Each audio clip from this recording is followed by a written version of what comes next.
Hi, it's me, Missy. And Carla. And Makyla. And I'm Kay. And we are the Mathematiccs! Guys, do you know that mathematics exists everywhere? Really? Really, nigga? Yes! Open your eyes and you'll see. If you will notice, there's a lot of pattern you can see around you. There's the Fibonacci, the fractals, and the golden mean. First pattern that we can see in nature is the Fibonacci sequence.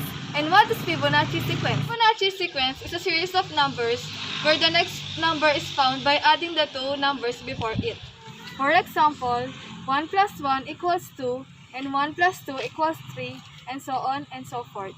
Here are the samples of Fibonacci sequence that can be seen in our nature.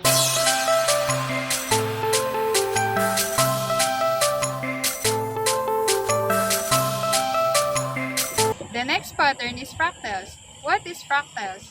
A fractal is a rough or fragmented geometric shape that can be subdivided into parts, each of which is a reduced size of the whole.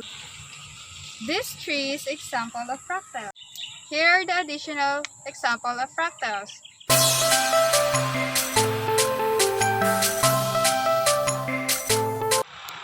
The next pattern is the golden mean.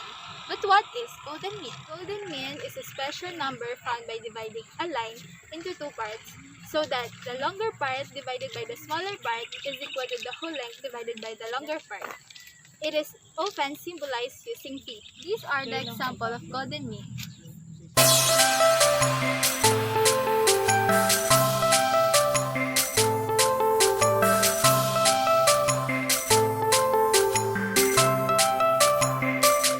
Now, do you agree that mathematics can be found everywhere? Yes! Thank you for watching. Hope you learned something. God bless. Bye!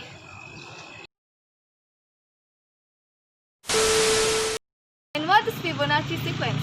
Fibonacci sequence is the series of numbers. The next pattern. This tree It was at this moment that he knew. He fucked up. Oh, no, no, no, no. Mathematics can be found.